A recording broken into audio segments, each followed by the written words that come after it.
आज हम कक्षा 12 का एसवी का विषय पढ़ने जा रहे हैं, जिसमें तीसरा पाठ है अंतर विभागीय और कर्मचारी विषय पत्र व्यवहार। जो अंदर ही अंदर पत्र व्यवहार होते हैं वो, और कर्मचारियों के साथ जो पत्र व्यवहार किए जाते हैं वो, उसके बारे में हम लोग पढ़ रहे हैं। तो आद्य का अंतर विभाग पत्र व्यवहारों के बारे में पहला प्रस्तावना दिया गया कि सतत परिवर्तनशील और स्पर्धा युक्त धंधा के जगत में प्रगति का सफलता संचालन हेतु बड़े व्यापारी पीढ़ियों के साथ संस्थाओं के विविध विभागों के साथ संकलित होकर रहना पड़ता है। मतलब उनके साथ जुड़कर के हमको रहना पड़ता है। अलग अलग जो संस्थाएं हैं उन संस्थाओं के साथ जुड़कर के हमको काम करना पड़ता है। इन विभागों के बीच पत्र व्यवहार आवश्यक है। इनके साथ पत्र व्यवहार करना हमको क्या आवश्यक पड़ता है। ऐसे पत्र व्यवहार अधिकांश अलग अलग विभागों के साथ एवं उनके विविध पदों पर रहने वाले अधिकारियों के बीच होता है। मतलब उनके अलग अलग पद होते हैं, अधिकारी होते हैं, उनके बीच क्या किया जाता है। इस प्रकार के धंधा पीढ़ी के मुख्यालय के शाख को अथवा तो शाख के मुख्य के बीच होने वाले पत्र व्यवहार विभाग, मतलब उनके साथ जो अंदर ही अंदर जो पत्र व्यवहार तो वो क्या बहुत जरूरी होते हैं और व्यवहारों के लिए भी आवश्यक होते हैं। उस संस्था का पत्र व्यवहार कहा जाता है जो अंदर ही अंदर मतलब होता है। एक संस्था से हमारी एक संस्था दूसरी संस्था से जो पत्र व्यवहार होते हैं उसको संस्थागत पत्र व्यवहार कहा जाएगा। जैसे माना आपकी स्कूल का दूसरे स्कूल के साथ बातचीत हो पत्रों का, उसके संस्थागत पत्र व्यवहार के रूप में गिना जाएगा। जिसमें क्या पत्र में नोटिस, परिपत्र, मेमो आदि 3 स्वरूप दिखाई देते हैं।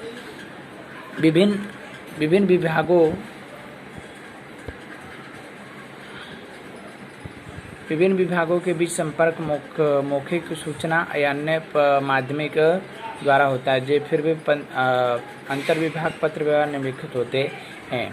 अब आंतरिक विभाग का पत्र व्यवहार की आवश्यकताओं के बारे में पढ़ें, क्यों जरूरी है। तो इसके बारे में पहला पॉइंट है कि पत्र स्वरूप में दिए गए जानकारी दीर्घकालीन तक सुरक्षित रहते हैं। मतलब कि जो पत्र में दिए जाए तो लंबे समय तक आप रख सकते हो। मुँह से बोला हो तो भूल जाओगे, अगर पत्र पढ़ा होगा तो भूल नहीं सकते हैं। ठीक है। दूसरा पॉइंट दिया गया जानकारी की फाइलिंग करके भविष्य में उसका उपयोग कर सकते। मतलब जो जानकारी आप भेजे तो भविष्य में अगर ज़रूरत पड़ती है तो हम उसको क्या जांच कर सकते हैं, देख सकते हैं फिर से। तीसरे नंबर पर कभी अनिच्छनीय या प्रत्यक्ष रूप से संकोच अनुभव हो तो उसी जानकारी प्राप्त, मतलब अनिच्छनीय मतलब रूप से माना कि आपका लाइट बिल आया 1 साल बाद देखना चाहते हो कि गर्मी में कितना आया था अगले साल, इस साल कितना था, आप वो भविष्य में फाइल करके अगर लाइट बिल रखते हो तो आप उसकी जाँच कर सकते हो। चौथे नंबर पर विभाग के मुख्यालय के बीच हुए विचार या जानकारी लेन देन के दस्तावेज सबूतों के रूप में उपयोगी। मतलब कि जो विभाग के मुख्यालय होते हैं, ठीक है, उनके विचारों के बाद लेन देन जो होते हैं, मतलब आपका एक यहाँ पे ब्रांच है, कहीं दूसरी और जगह ब्रांच है, उसके बीच जो विचार हुए थे, क्या उसमें रूल्स रेगुलेशन बताए थे, उसके बारे में क्या आप जानकारी रख सकते हो।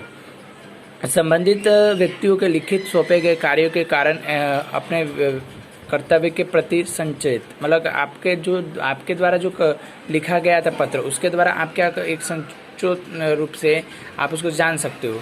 ठीक है। छठा पॉइंट है यह कम खर्च एवं अधिक प्रभावशाली माध्यम, मतलब इस कम खर्च में अधिक प्रभाव डालता है। नोटिस आ जाए तो आपके पास प्रभाव पड़ जाता है।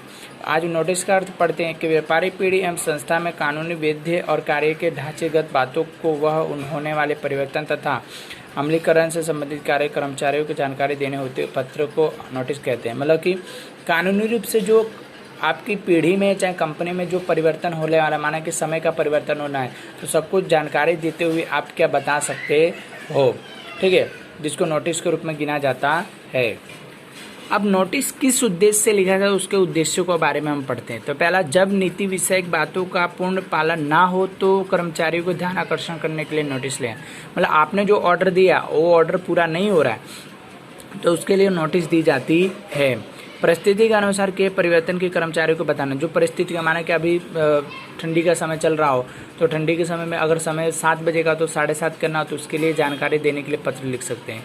कई बार कर्मचारियों को निश्चित क्रम या निश्चित कार्य पद्धति के अनुसार कार्य करने के लिए दिया, मतलब आप एक निश्चित कार्य पद्धति जो बताए उसी पद्धति से काम करो, ये सूचित करने के लिए भी बताया जाता है। समान रूप से किससे कौन सा कार्य कब किस क्षेत्र में करना है उसके प्रदर्शित करना, मतलब कौन सा कार्य आपको कब कैसे कितने समय में करके देना है उसके लिए जानकारी देने होते हुए पत्र लिखे जाते हैं। ठीक है। फिर आगे कार्य की प्रगति रिपोर्ट और वह किसे देना जानकारी देनी हेतु, मतलब कि आपको जो कार्य किया है वो किसको आपको जानकारी देनी है उसके बारे में बताते हुए पत्र है। कल हम परिपत्र अर्थ पढ़ेंगे।